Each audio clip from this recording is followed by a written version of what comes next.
This is a recitation from Boss Supreme. I chose to title this The Return of the Ancient Gods, the Anunnaki.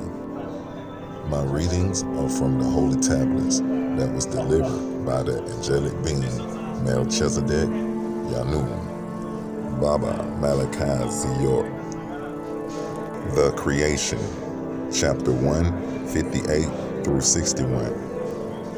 This appointment of Anu was done by the All within the All. For as Anu became who he is, it had to be in accordance with the will of the All. And an appointment of an anointer was done by Anu, both being Yahweh Hands in the All. It is he, Anu, who has transformed from an Etherian into a flesh-embodied being, and then returned at will to ether. He was an appointed Elohim, Allah, who saw the confusion, which was caused by the fusion of emotions. The collision of emotions in this solar system came into being as time passed. This is Antum, the wife of Anu, the feminine counterpart, your emotional side. Now, this is the birth of Enlil. This caused a rivalry and jealousy between the two brothers Enki and Enlil, who were sons of Anu, the Most High. However, Nidamum, Enki, and Nidamum's son, the disagreement began when Antum, the wife and half-sister of Anu, gave her highest servant Id to her husband Anu. Antum gave Id to Anu because she could not beget children. Id and Anu had a son named Nidamum, later to be called Enki, who was the first son of Anu. A messenger came to Anu to tell him that Antum would bear a child whose name would be Nunamirnin, later to be called Enlil. Antum had given birth to Enlil, and after some time, Antum became jealous of Id's relationship with Anu, so she asked Anu to put Id and her child out. Anu complied and sent Id and Enki to Eridu, referred to as the desert today. This made Enki mad because by rule of succession, Enki is the heir. So Enki believes that Enlil stole his birthright. So when all had arrived to Tiamat, Enki had meetings with the Anunnaki to break into tribes and to spread out to 7 different cities. He then welcomed all outside beings, which he then called aliens.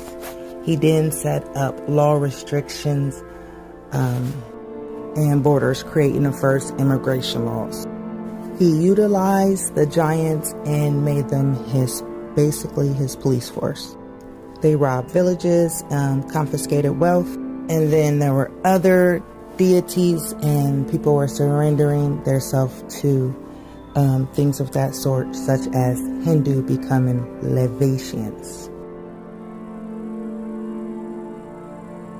It became known emotionally as that which is right to do and that which is wrong to do. Those who agree and those who disagree. The act that is good and the act that is evil. Thus, the birth of will is the beginning of confusion. The Creation, Chapter 1, verse 38 through 43. When you see full spectrum of light in its physical state, it manifests as blackness. That is, all light and color combined are blackness. And the manifestation of solid form of light is melanin. Thus, they manifest from the great circle and throne of wisdom to this meager place, which meager is the word for provided or available place. This is how the events of creation and pre-creation were recorded when life existed in beyond the stars. The all is, was, and will be felt within a love, a divine love that is unknown or felt by those disagreeable beings, and thus emotions were. At the first birth of emotions was the birth of motion. Things gradually began to move about, and it was then that movement and motion was conceived out of triple darkness, for the light birthed the chaos. Thus, the motion created did manifest in existence, and all that existed within the all.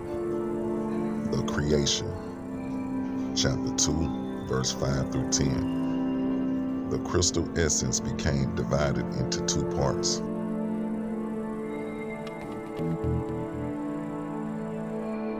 Earth, the seventh planet. The sacred number 7. 7 days in the week. 7 days of Genesis. 7 tablets of creation. A case could be made for historical coincidence, but not to Zecharia Sitchin. This kind of numerical repetition points to more than just legend. Whichever way you look at it, the facts about this 10th planet, known as Nibiru, are nothing less than astonishing. In ancient Mesopotamia, the secrets of astronomy and other celestial knowledge are kept carefully guarded, studied behind locked doors, by an exclusive society of priest astronomers. Cylinder seals like these are the only surviving record of these carefully guarded secrets. This clay tablet carries the print of a cylinder seal, about 4,500 years old. It depicts the god Enlil, granting the plow to humankind, ushering in the age of modern agriculture. On closer inspection, something completely remarkable can be seen. A detailed depiction of our complete solar system, configured identically to that known to contemporary science today. With the sun prominently figured in the center, each planet appears in its correct position and relative proportions to the other planetary bodies. But, on the outskirts, is one additional planet. A 10th planet not currently located by astronomers of our modern times. Astronomers around the world are on the lookout for this elusive celestial sphere. As a growing body of physical evidence indicates, Planet X does, in fact, exist. The story of this planet, as told by the Sumerians, on their 7 tablets of creation, begins 4 billion years ago, when our solar system was much younger, and our home planet Earth did not yet exist. The surviving historical records of the Sumerians reveal the story of an intruder planet, Planet Nibiru, which appeared out of deep space, drawn into the center of our solar system by the planetary pull of Neptune, Uranus, Saturn, and Jupiter, on an opposing orbital path with the 7th planet, a planet referred to in Sumerian records as Tiamat. Nibiru's new orbit around the Sun placed the 2 planets on a collision course. Sumerian cosmogony answers many puzzles that still baffle modern science. Central to it was the tale of a celestial collision. As the 2 planets drew near, one of the satellites or moons of Nibiru crashes into Tiamat, cracking the planet. The subsequent collision smashes half of Tiamat into pieces, completely breaking the pieces into what develops mostly into the asteroid belt. The life itself. How did it begin? And from what corner of the universe did the first emanations of existence arise? Was the seed of life carried to Earth from the planet Nibiru, as the ancient Sumerians believed? Contemporary scientific thinking cautiously asserts that life arrives on Earth when certain chemical substances crash onto the surface aboard stray comets, early in our planet's history. Directed panspermia is another scientific theory that suggests life on Earth was seeded by a race of otherworldly beings from possibly outside our solar system. And not by chance, but as the deliberate activity of this otherworldly society. The Sumerians point to the Anunnaki, who they claim as the creators of mankind, our own benefactors of life. According to Sumerian texts, the Anunnaki, in advance of landing 445,000 years ago, originally sent androids to scout the Earth. 150,000 years later, the Anunnaki themselves arrive and create humankind.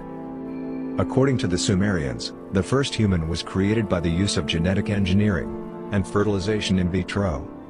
Created in a glass tube, as depicted in the cylinder seal rendering. The first man was called Adam. Sumerian texts claim Adam was the very first test tube baby. In Genesis chapter 1, verse 26, the Bible reads, "Let us make the Adam in our own image and likeness." But why? Sumerian documentation suggests the Anunnaki create humanity as a slave race to assist in mining African gold for the Anunnaki, that they need to save the dwindling atmosphere of their home planet Nibiru. The Bible relates an incident of mankind overstepping the bounds of the Anunnaki, and the Babylonians attempt to reach the gods by building an enormous launch pad in the archetypal story, the Great Tower of Babel. But what exactly is the target of their reference?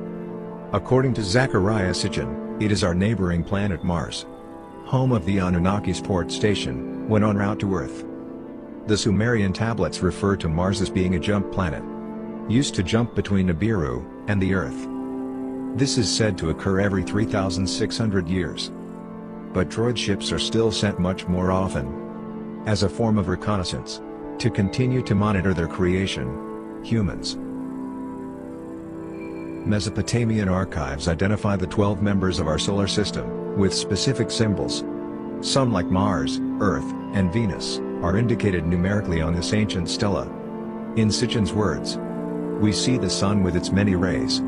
We also see a celestial being riding on the back of another animal, which is a symbol for the zodiac. We see the moon, and we see the Earth, symbolized by the 7 dots, which indicates the position of the Earth from the outer limits of the solar system." Could it really be that a civilization capable of space travel, almost 500,000 years ago, visited this part of the solar system, to not only mine Earth's precious resources, but to genetically manipulate human beings for their own needs, leaving behind monuments, not only on Earth, but on the Moon, and even on Mars as well? According to Zecharia Sitchin in his translations of the Sumerian texts, the ancient Sumerian people say, that is exactly what happened. Today, as humanity grows, our civilization is technologically able to venture into deep space on scientific quest of discovery. We have put a man on the moon, and have plans in 2028 to put humans on Mars. With this in mind, can anyone deny the very real possibility that members from a technologically more advanced world may have visited our solar system thousands of years ago? Thanks to the work of Zecharia Sitchin, and the many others like him, who have studied the Sumerian texts and biblical scriptures, today, we know far more than we ever have about ancient cultures and the life that came before us. Researchers believe we are now facing the 3,600-year mark the Sumerian people referred to. And according to NASA, Planet X may be here already, not only affecting the outside planets, but now starting to affect the Sun and the Earth as well. Scientists believe the climate change happening worldwide is a direct result of Planet X's magnetic energy, affecting our inner solar system. Photos being taken around the world show that planet Nibiru is already within view, coming from the southern equator. Captured in the early morning hours, and sometimes captured at sunset. If Nibiru is already here, and being photographed, does this mean the Anunnaki are ready to make their return to this planet as well? It's crazy to me. And then, like, something just occurred to me, like, the ancient ones are returning. This is why all of this shit is happening. The Samaritan gods are returning. The Anunnakis are returning. And y'all know I get deep on this channel. Y'all know I drop esoteric facts. So if I lost you with that, when I'm talking about the ancient ones, I'm talking about the original gods. I'm talking about the ones that built this realm. I'm talking about the titans. I'm talking about the real ones. Those celestial beings are returning, and that's why I feel like all these things are happening with our bodies. One was extremely pure and luminous, meaning shiny, bright. However, the other appeared to the vision of the intellect to be inferior to the first. I want to stop right there because the intellect, meaning the inner self in us all, the source existing before existence. Intellect is the word that spoke existence into the playing field. It also said that the other, once it appeared to the vision of the intellect, which means that the energy of intellect before it existed itself into a physical matter form, had a vision and could speak. So that intellect spoke everything into existence. Now back to the scroll. The first of the crystal lights divided into two. So the first of the two, the first is called light, the pure green light, the light of an Anunnaki, seraphim, those agreeable beings that symbolize growth, like plants, trees, and grass. When we first came here, that was our original color, melanin, when it's in its purest form. And the second of the two divided was called fire, the impure amber light, the light of the Anunnaki, Garabat, cherubim, those disagreeable beings, which symbolizes destruction or consumption, the using up of resource. Of the first that is to come are the noble and superior individuals. They are the news bearers. They are the apostles. They are the people of the right hand. All agreeable beings are created from the green light of the benevolent beings concealing. The Anunnaki, Yahweh, called simply Yah, Seraphim, and did manifest green. But in time, as the iron replaced magnesium molecule in the blood, the pure melanin was lost. That's for green to rust, your color did become. Once the human race was created by Anu, the Most High, we were green, just like the Anunnakis, who was created in the image. But through magnesium molecules in our blood, pure melanin was lost. Therefore, green to rust, your color did become. Now, once the crystal essence of light was divided into two, of the second, the fire was created. Malevolent beings revealed, the Illuminati, which are the jinn, previously unknown or secret information known to others, who are the Garabats, the race of disagreeable Anunnaki who were created before Adam. These are the followers of Tarnish Shakir, the Luciferians. Please here, part of a video interview with one of my key sources, one of my key Russian sources, former KGB agent Strelnikov Isaac Stepanovich. How are you doing today, Strelnikov? All right. It's okay, but I would prefer to call me, it's all right. Strelnikov's fine. Strelnikov is good. Okay, so just to clarify, President Putin, you believe, is using you as an instrument of disclosure. Why would he not just do it himself? Look, some hopeful politicians and journalists and businessmen also are working for the West and would not miss the opportunity. About to turn up. President popularity is great, but his enemies are just waiting for their chance to get it. I'm not the only one. President Putin is using others like me. He wants to disclose information he cannot. Information like what your government calls the Anunnaki threat? Among other things, yes. Let's focus there for a second. To start, can you tell us when your government learned of this race and give us a little background on how Putin determined that they were, shall we say, not very friendly?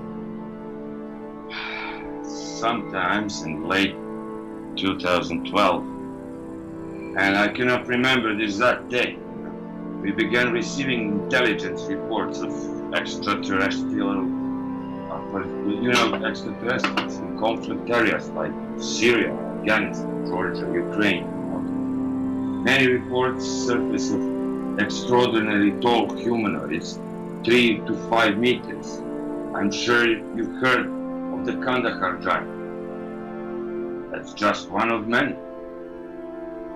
What we'll learn is that this race of evil ETs will seek out hotspots, places of conflict where they can camouflage themselves within the carnage of war. So they appear at battle sites and take corpses of dead and sometimes abduct the living. These stories go unreported because it is easy to explain as battle-induced acute stress and hallucinations.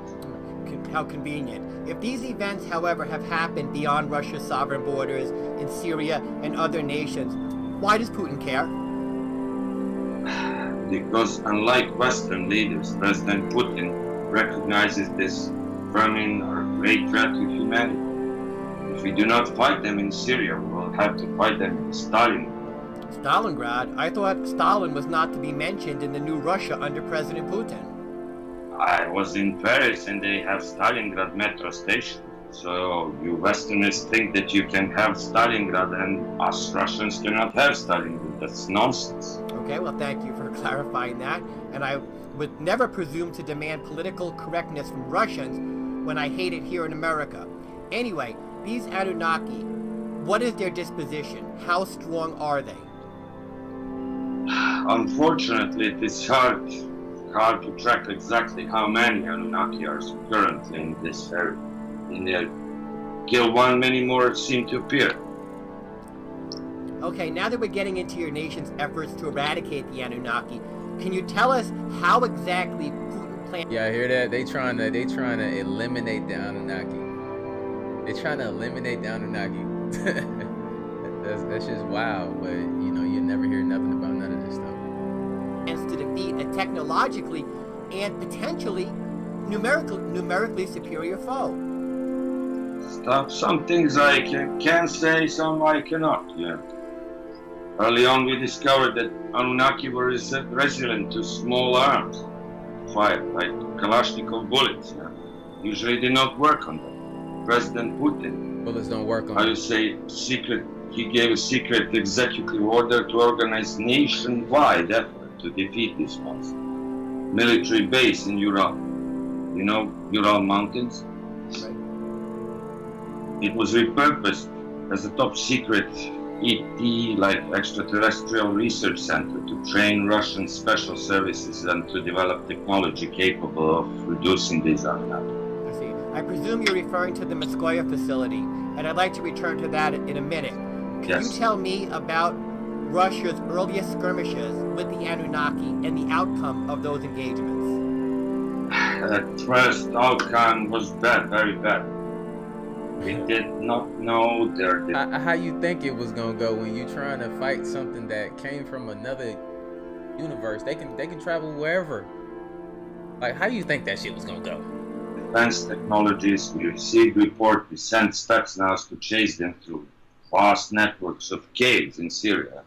We lost many combats there. Our bullets often bounce out of them, you know. And they slaughter our soldiers like pigs in mud. They have plasma-based weapons and also use energy spears to skewer our fighting brothers. We lost maybe 200 men before finding a place in their armor where we can shoot. A tragic loss of Russia's fighting men. How did your nation discover a weakness in the Anunnaki? Yeah, that's during an engagement. One Anunnaki mistakenly wounded another, and our Russian survivors of this battle captured the wounded beast and took it to Medjugorje. Our top scientists tried to interrogate it, but no luck. We could not understand their language. They speak in chirps and shirts. So if it could understand us, it never let us know. Since interrogation not possible, we do next best thing, science. So we exposed the Anunnaki to extreme heat, extreme cold, acid, even Novichok poison. Nothing worked. Finally, after many months, we discovered two weaknesses. Acoustic weapons of certain frequencies cause Anunnaki much pain and make them fall to the ground.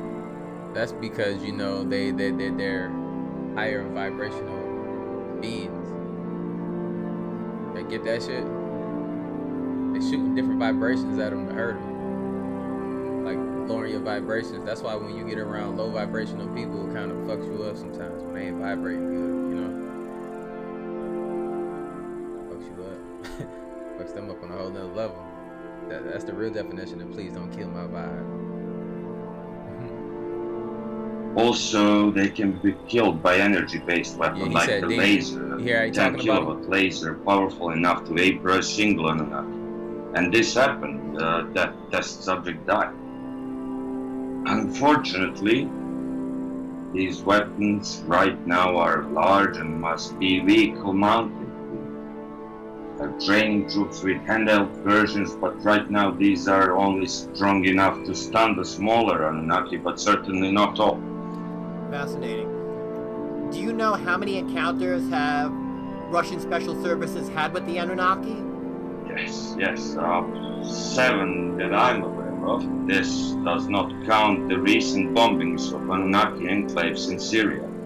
You say bombings. Bombs in my mind are considered conventional weapons.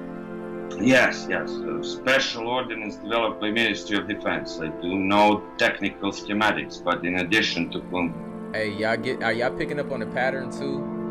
This stuff is happening in areas that are in so-called like wars. Like, why are they at wars? What are they fighting over? If you ask either side, they don't have a real reason at all. So you know it's something bigger outside of that that could possibly be going on outside of what they, you know, just some regular beef shit. Like, oh, I hate the way you look. Let's go to war. Start nuking each other and shit. You know? Get it?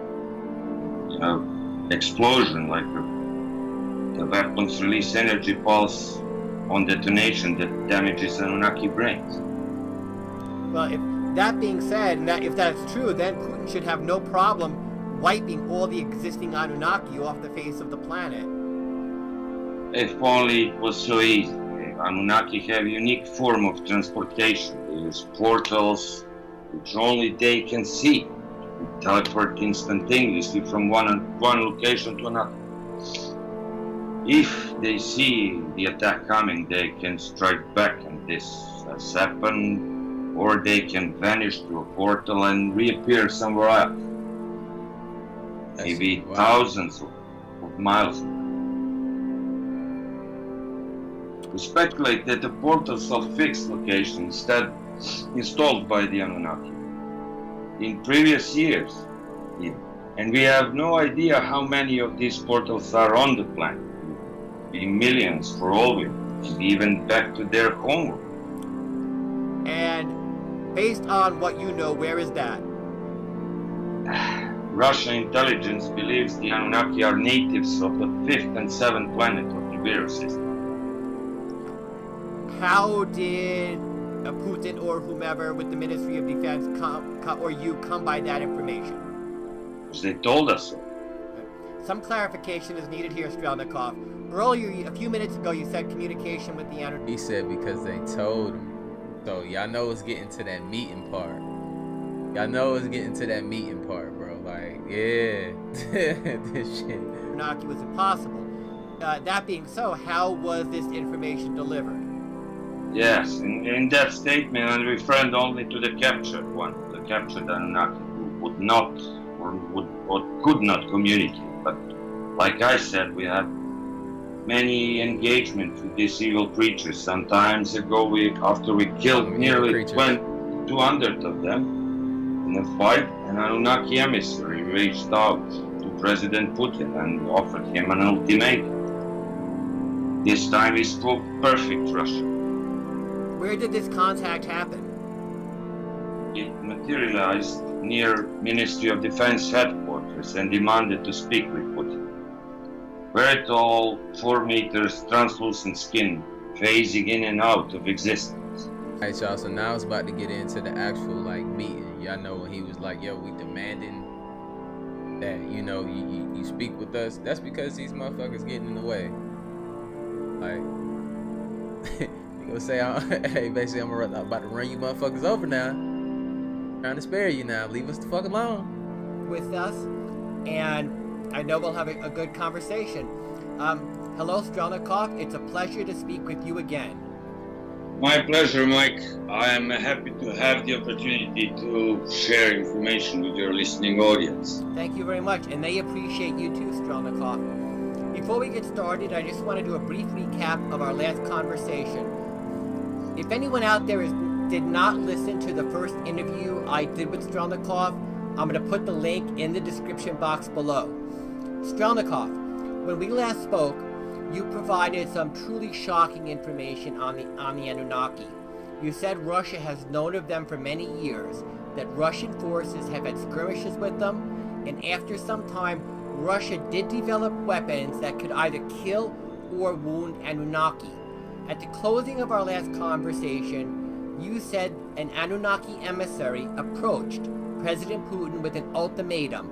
I'd like to start right at that point. Do you remember what was the ultimatum? Yes, Mike. Like I said, this villainous race, his ability to And he got his face all in the camera and shit now, y'all. Like, hey, my G done fucked up again, didn't he? instantaneously transport from one location to another via a nexus of portals that only they can see. Anunnaki appeared near the MOD and demanded to speak with President Putin. I am foggy on some details, but what I know is this. Arrangements were made between Putin and Anunnaki to meet at Putin's mansion on the Black Sea coast near the village of Paraskovivka. At this meeting, the Anunnaki delivered the ultimatum. Leave us alone, we'll leave you alone, or else perish with the rest of the world. Wow. So what you're essentially saying is that the Anunnaki offered Putin peace in exchange for, shall we say, agreeing to participate in a non-intervention agreement? Something like that, but it's much more shocking. The Anunnaki told him that in exchange for not interfering with their plans, they would leave Russia alone and not even set foot on Russian soil without explicit permission. The Anunnaki also said they would tell Putin how to survive Nibiru passing through the solar system. On the other hand, if Putin refused to offer the offer, the Anunnaki said Russia would be the first to fall. Assuming that to be true, it's hard to imagine why Putin declined such a, being facetious, a generous offer. Wow. Why would Putin deny that? Because Mike, Putin does not trust them. You know what the Anunnaki told him? No, but I'm hoping you'll tell me. The Anunnaki said to Putin, Earth is our planet, not yours. We are the ones who seeded the Earth with strands of life. He said that they grew all life on Earth. Humans, the Anunnaki said, belong to them, just as your mother's chicken belonged to her. So, every 3,600 years, give or take,